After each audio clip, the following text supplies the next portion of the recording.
Little pause there. Will Robertson, of course. Hey, everybody, welcome to the show. Will Robertson, of course, Film Festival Live. I still cannot get it out of my head after, what, 5, 6, 7 years doing acting up radio. It keeps sticking in my head. I don't know why, but it's all good in the hood. Hey, welcome to the show today. It is a Friday, and I just have to do something really quickly because I'm looking at my camera here, and I noticed that I look a little pale today. Let's give a little funky light there. There we go.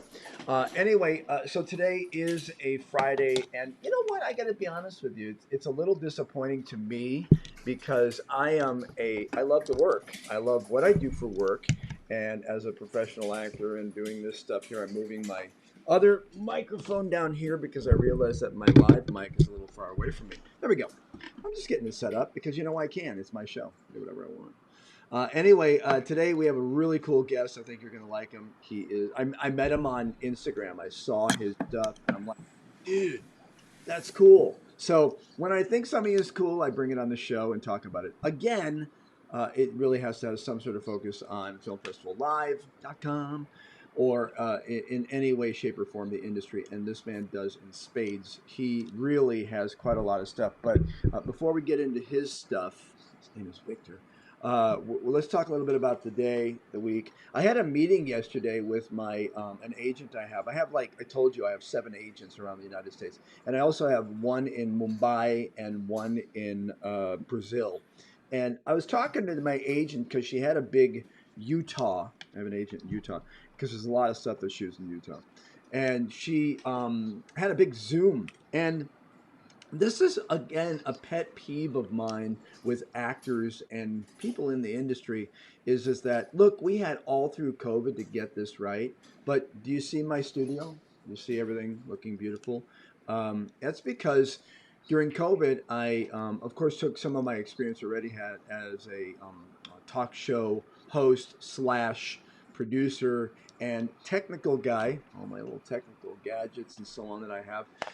I basically took that stuff and definitely defined and redefined a lot of the stuff I was doing, self-tapes, live streams, so on, because the industry really says, as an actor, you better have your shit together.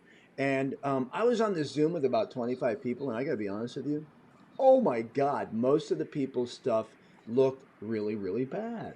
I even offered my agent if she wanted me to do a little Zoom class on how to properly set up your stuff. Because the conversation is always this, and I'm gonna tell you this because I know as an actor you're probably like, dude, I can't. You're obviously rich. No, I came from the South Side of Chicago. Trust me, no education. I'm just a professional actor.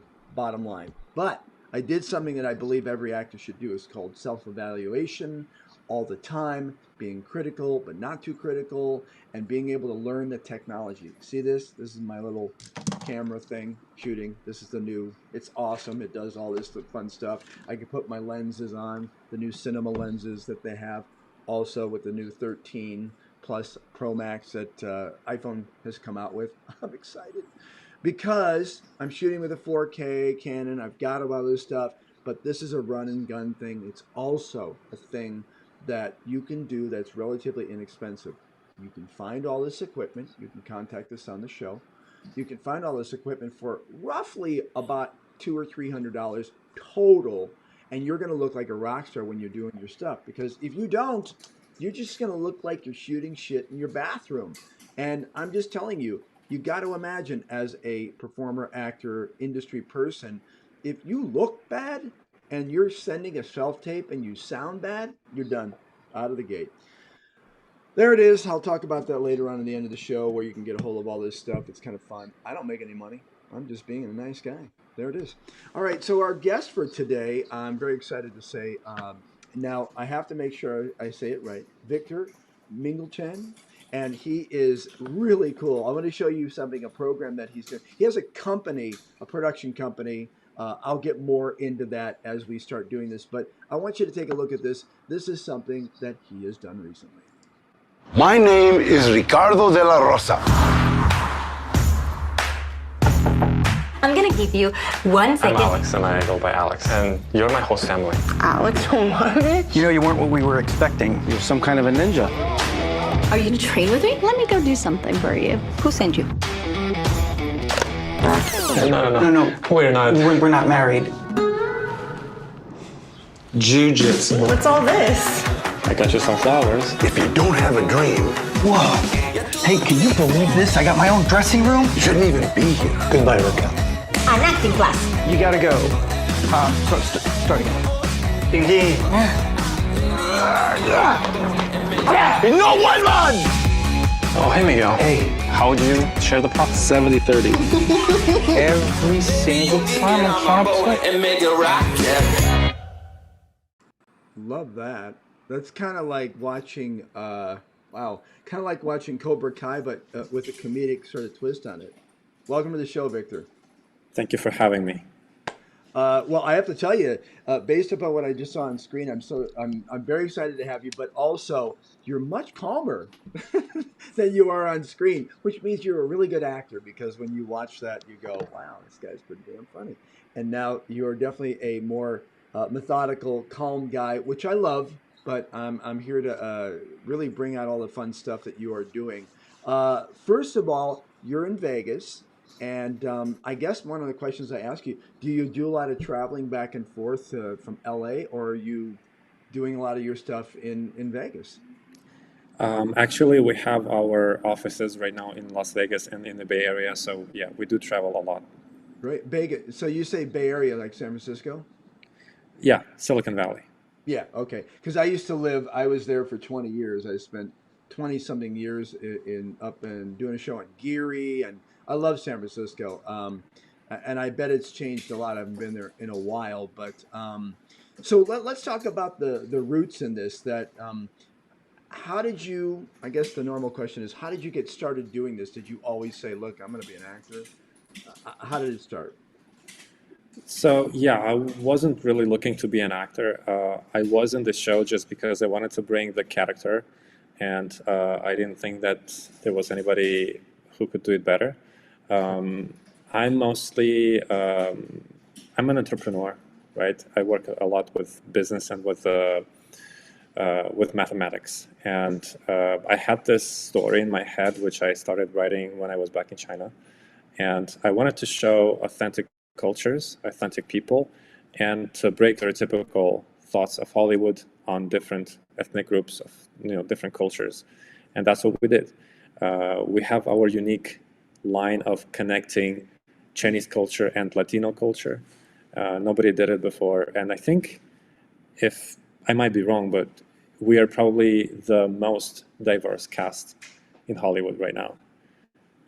Now, let me ask you a question. Now, looking at this trailer, this is a series or a movie? It's a TV series. Okay. We have 10 episodes. We work with Amazon Prime. Oh, great. As a showrunner, I also directed it. So this is my main focus right now. We create shows, and I direct them, and also do as a producer, like a Hong Kong style, which combines directing and producing in one. Right. Yeah. Actually, that style you're talking about, the Hong Kong style, you can go back pretty far. We didn't have that here in America.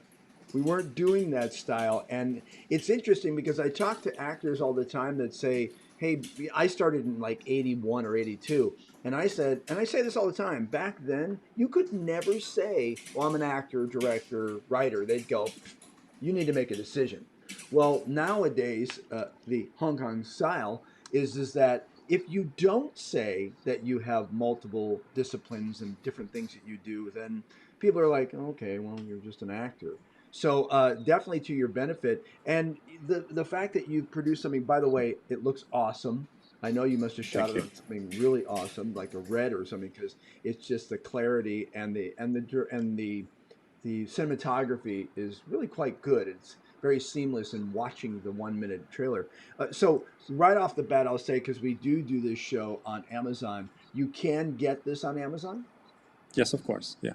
Okay. Do they Amazon Prime? So basically, you would be a Prime member and you'd be able to see the series. I guess that depends on the region, because we are broadcasted in the US and in the UK.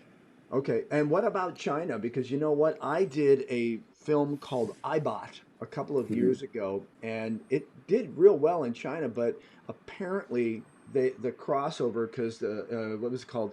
Something Panda Productions, great team of people. She's really wonderful, and Dmitry, he's Russian. He was the director of this really actually quite a good film where I played a bad guy and had to kill a lot of people. But the point is that I know there's a very big deal with getting your films or anything on in China. Do you approach that as well? Yeah, of course. Well, we just signed with Brazil, first of all. That's big news for us because Brazil is a TV show country. Yeah. And those channels, which they started working with us, they never really imported TV shows from other countries. So it's a unique thing for them. It's a great accomplishment for us. Yeah. In China, we are also we will be broadcasted. Right now, Mhm. we have to go through certain processes to be approved and everything. Of course. But I don't think we will have any issues because we promote cultures, Right. we promote friendship, we promote things of how to, you know, live together, coexist, Sure. combine our possibilities and all our ethnic or cultural differences into a powerhouse, and then how we can make money together. Absolutely. So yeah. Yeah, and I'll tell you that Brazil, I love Brazil. I spent 46 days there shooting a Netflix film called O Matador or The Killer, where I was a bounty hunter. And I'm telling you, yeah, global. I think global is one of the big, it is the big powerhouse there. So yeah, I'm amazed that they are definitely letting people in because they don't. And it's a very political sort of a market there. And a lot of my friends that are in Brazil say, "Oh, it's so difficult," but that's awesome that you're able to reach across the different places. But isn't that streaming? And let me ask you, how long have you been doing the industry in general? I started in 2013 in Europe. I'm European, and then I came here and started in LA in 2015. Okay. I was working with a TV channel before, and then before starting the show. And in 2019, I decided to leave it all in the past and do what I think I should do. And well, I got some decent experience in directing, producing TV programs, but it's different. This is a scripted show.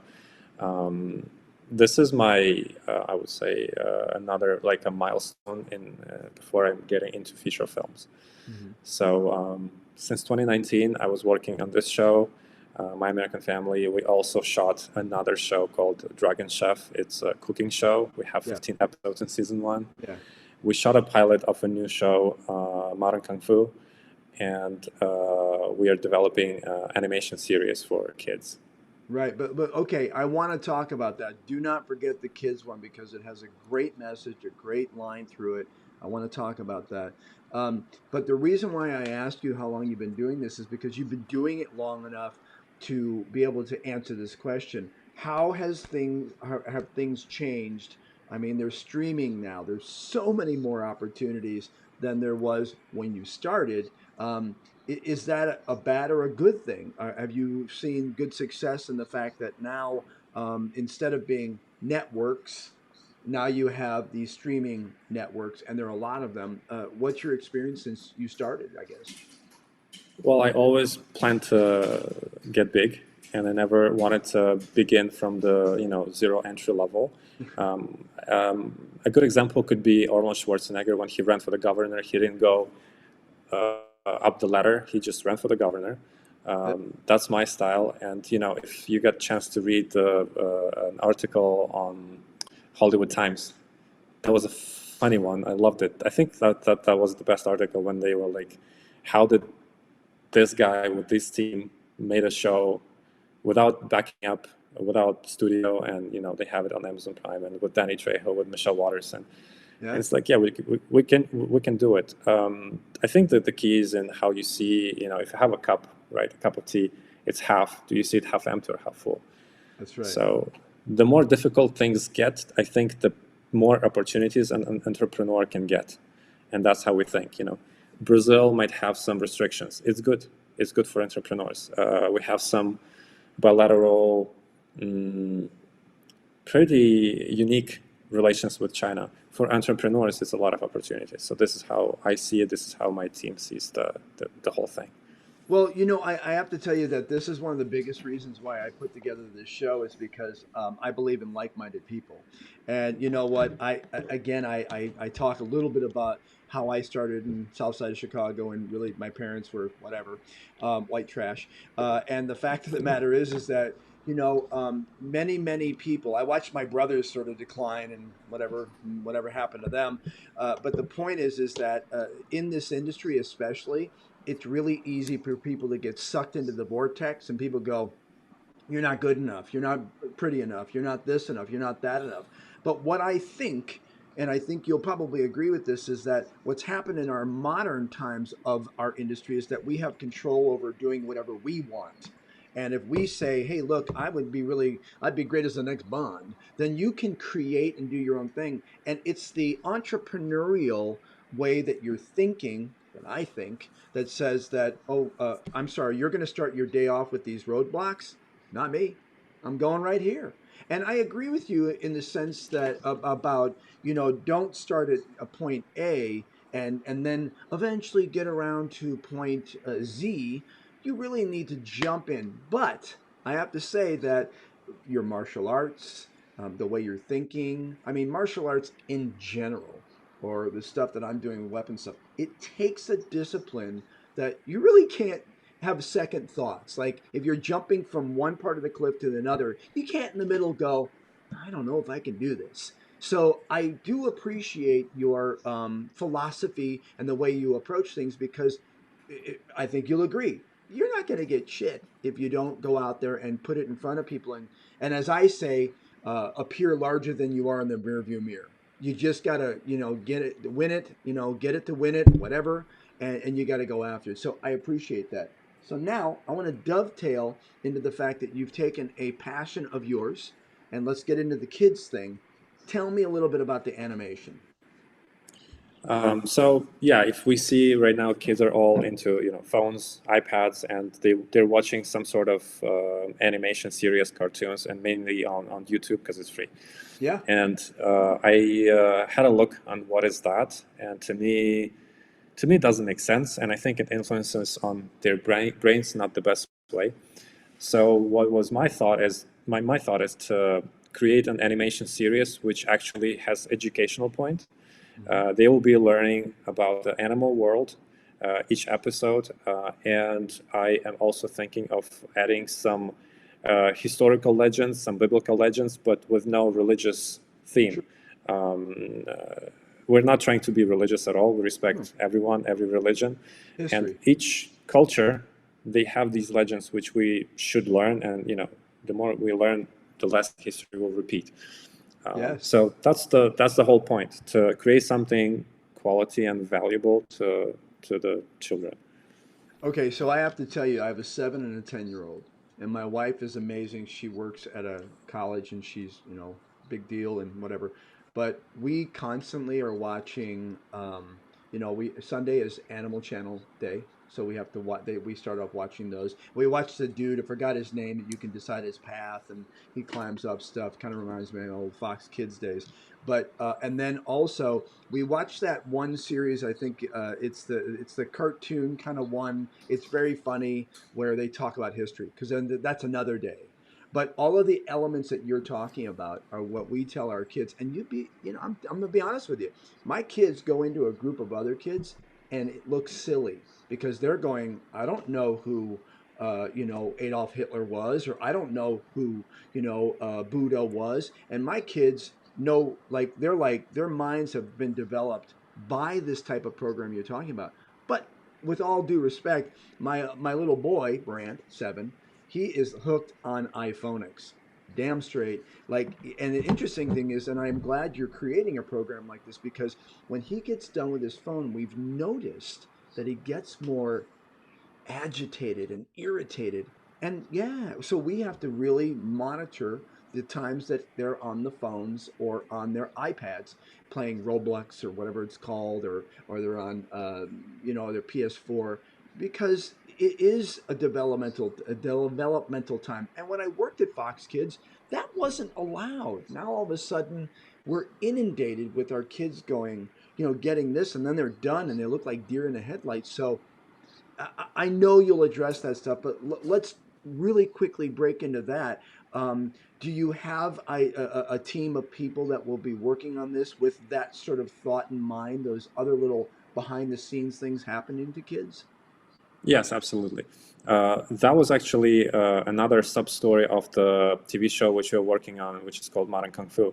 It's not about martial arts, and yeah, we don't do anything of the level of Cobra Kai. I think it's just funny. Yeah. We do something more deep, and we address such issues as anxiety, depression, and kids of 10 to 12-year-old are facing it right now. Many of those which I met and I wrote the story from, they even tried to commit suicide. It's kind of, it doesn't really lie down in my head really well. So we do have this as a backstory. Good. Yeah. Good. Yeah, and so I guess the question to you is that when you were growing up, uh, did you have any of these sort of issues that you can draw upon? I know I did growing up, and I didn't have the opportunities that a lot of kids had, and I didn't have the education. So, that's always kind of nagging at someone, especially in regards to what you're saying about being able to exist and be able to be positive. I mean, being positive is easy if you have some money, but then again, there are issues with that as well. So, growing up, was it all peaches and cream? Well, it depends what is peach and cream for everyone. Um, I was never interested in video games and stuff. I was an outdoor person, and I'm happy that I grew up in that era. Yeah. Yeah, life back then. I mean, I was growing up in Ukraine mostly, and Oh, wow. Soviet Union collapsed. That was mafia time, and probably yeah, for my parents that was a little bit of a tough time. But for me, with all my with grandparents and with that love, it was fantastic. We were rich in love, and that what matters, I think. Yeah. Money they can be made, but time, love, all these emotions cannot. So I'm super happy, and in that sense, yeah, that was really really happy time. But yeah, life brings you challenges, and I'm Yes. happy that I face those challenges because a man should be a man, not a wimp. And recently, well, you mentioned my videos on Instagram. I develop a platform to support veterans, right? And I met a bunch of them, really good people, and we talked about the military and like right now what's going on with the men, right? Because mostly men serve, Sure. and they said we are not in the state of war, so the trainings are really really light. And the way they told me trainings are, like my grandfather, he used to be an army officer, and the way he trained me when I was a little kid was more complicated than it is right now. So I love that. To me, all this thing, all these trainings, which people would be, they would call it suffering, right? To me, it was like honey. The same thing was with martial arts. Like the more difficulty was, the better I loved it. Yeah. So yeah, it was peaches and cream, I guess. Well, what's interesting is you said that you loved it, and I think that you developed your personality. And for me, people always go, "Well, gosh, did you always get good strokes when you did things?" I went, "No, I got opposite." But I have a theory that I believe that people either they process things either one of two ways, and they come out of it if they come out of it, which is you either get like my wife got lots of positive strokes and growing up, and she's amazing. I got a lot of negative strokes, but I grew up and I'm amazing.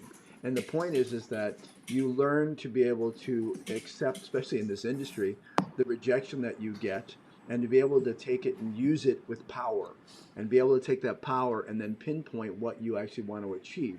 So I commend you again because you're bringing so many disciplines into what you're doing.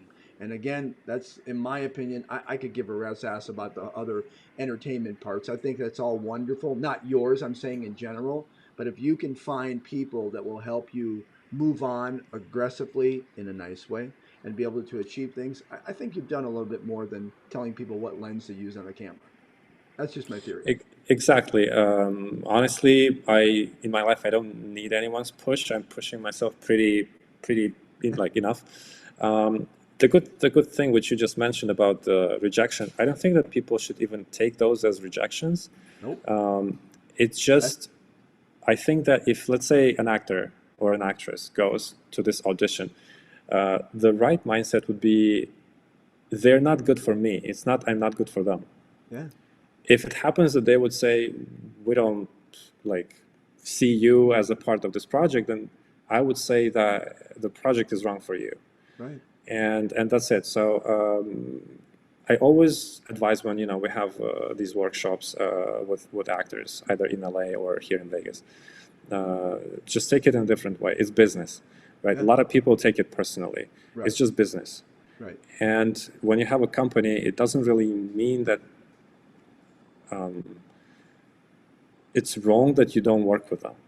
Like in my case, for example, when I meet people, I don't really do the way traditionally casting directors would look at you and then write a little note. I always talk to a person and I ask the story. What's your story? And I would take the person in, even if I don't have a role, because of that story. I will create the story because to me that's as valuable. Yeah. A lot of stories in my American family came this way. I saw a lot of people, they were not professional actors at all, but they have the story in life. We put these stories in with people in. So it's just look who you're planning to work with and have your expectations in the right way. Just feel the market. If the market doesn't want it right now, either do it yourself or just find another person who you would connect better. Right. I think that people in society now have lost the element of learning from things. And because we're in a society now of social media, and as I said, I call it, when I do keynote speeches, I call it hooked on iPhonics. And we're deer in the headlights, and are you listening to me? Oh, sure I am. The point is that if you are not taking everything in your day and learning something from it and categorizing it and putting it back there, you're not moving forward.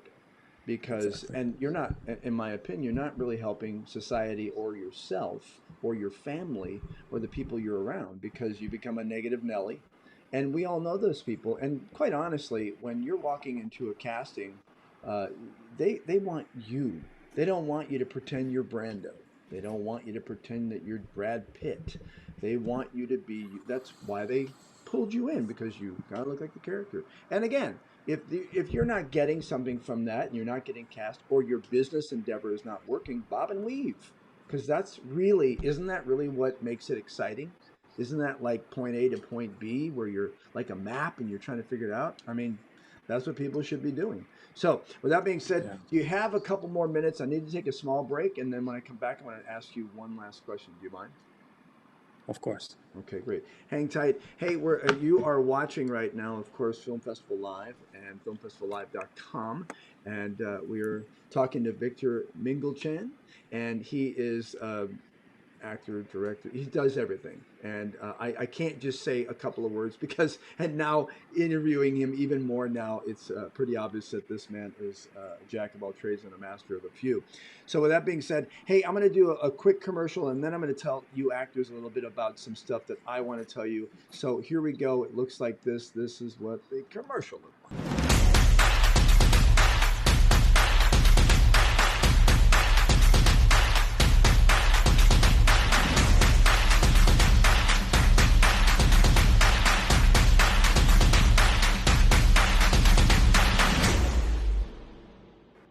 All right. So one thing I want to just kind of address with the actors is going to take a minute or two to kind of get through. But again, I get a lot of people on Instagram and a lot of people that contact me and say, "Hey, Will, what's the secret?" And I'm like, "Well, there is no secret, and the secret is hard work and trying to constantly reinvent what you're doing and how you're approaching them. Because we know in the industry, I don't care what you're, a director, you're a producer, you're an actor, whatever, there's sort of a thing with actors that is sort of a hands off, that you can't market, you can't put stuff out there.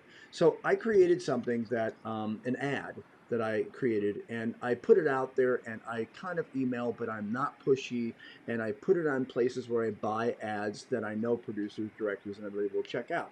So I created this little video, but it starts off with a little bit of a what do you call it, an ad, and the ad looks like you're trying to buy furniture, and it basically says, "Hey, casting directors, you want to know the secret to success being a casting director?"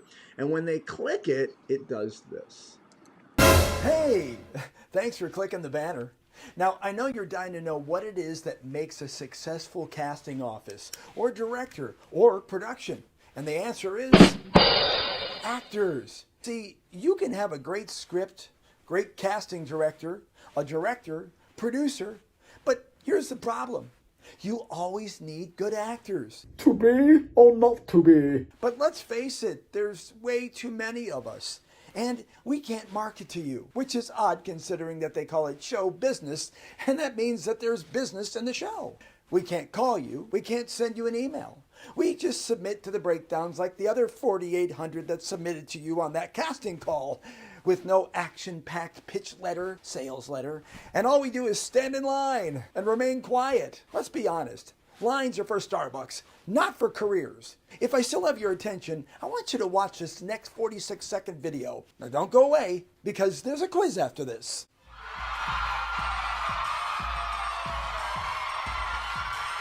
Detective Gennaro, I need to speak with Rex Wilson. Rex is already out there on the speedway for his practice run. You know what I mean. Now let me see your shotgun. Here, cool it down. Just like your old man, huh? Is there a problem, soldier? I'm asking you a question, Lieutenant. Running in clown shoes. This is gonna be fun. Time! What if they need more time?